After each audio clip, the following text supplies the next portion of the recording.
Si Jesus ba ay nagkaasawa? Sasagutin namin ang tanong na ito sa bidyong ito. Marami ka pang matututunan sa aming website na gotquestions.org Tagalog.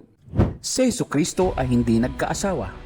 May sikat na sabi-sabi ngayon na naging asawa daw ni Jesus si Maria Magdalena. Ang sabi-sabing ito ay isang kasinungalingan at walang kahit anumang basihan sa teolohiya, kasaysayan o sa Biblia. Habang ang dalawa sa Gnostic o huwad na ebanghelyo ay binabanggit ang pagkakaroon ng relasyon ni Jesus kay Maria Magdalena, wala isa man sa kanila ang partikular na tinukoy na asawa ni Jesus si Maria Magdalena o nagkaroon man siya ng sexual na relasyon dito.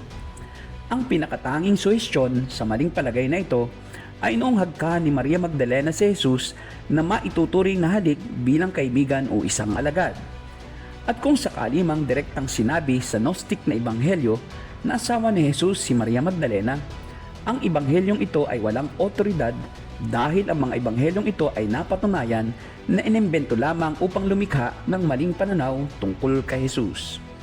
Kung si Jesus ay nagkaasawa, sasabihin ito sa atin ng Biblia, o kaya naman ay may mababanggit na kahit anong talata tungkol dito. Hindi mananahimik ang kasulatan sa bagay na ito. Binanggit ng Biblia ang ina ni Jesus, ang kanyang ama-amahan na nagpalaki sa kanya at ang kanyang mga kapatid na lalaki at babae. Bakit naman hindi babanggitin ng Biblia kung totoo na may asawa si Jesus? Ang mga nagtuturo na si Jesus ay nagkaasawa ay gustong gawing karaniwang tao lamang si Jesus gaya ng lahat ng tao. Hindi nila mapaniwalaan na si Jesus ay Diyos na nagkatawang tao. 1:11:14-30. Kaya nag-imbento sila at nagtagni-tagni ng mga kwento na si Jesus ay may asawa at nagkaanak na gaya ng karaniwang tao. Ang ikalawang tanong ay, maaari bang si Jesus ay mag-asawa? Hindi kasalanan ang magkaroon ng asawa.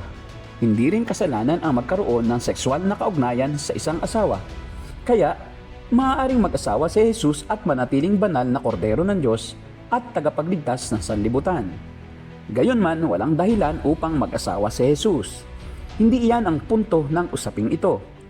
Ang mga naniniwala na nagkaasawa si Jesus ay ayaw maniwala na si Jesus ay banal at siya ang tagapagligtas. Ang pag-aasawa at pagkakaroon ng mga anak ay hindi layunin ng Diyos kung bakit niya isinugo si Jesus. Sinasabi sa atin ng Marcos 10:45 kung bakit nagkatawang tao si Jesus. Sapagkat ang anak ng tao rin naman ay hindi naparito upang paglingkuran, kundi upang maglingkod at ibigay ang kanyang buhay na pangtubos sa marami. Yan ang aming sagot sa tanong na, si Jesus ba ay nagkaasawa? Sa aming website na gotquestions.org Tagalog, mababasa mo ang pagtalakay sa iba't ibang paksa at mga inirerekomenda naming babasahin. Kung nakatulong sa iyo ang video nito, click ang thumbs up at subscribe button. Kung gusto mong mapanood ang aming mga susunod na video, i-click ang bell at panoorin ang mga susunod na sagot sa iba pang mga tanong.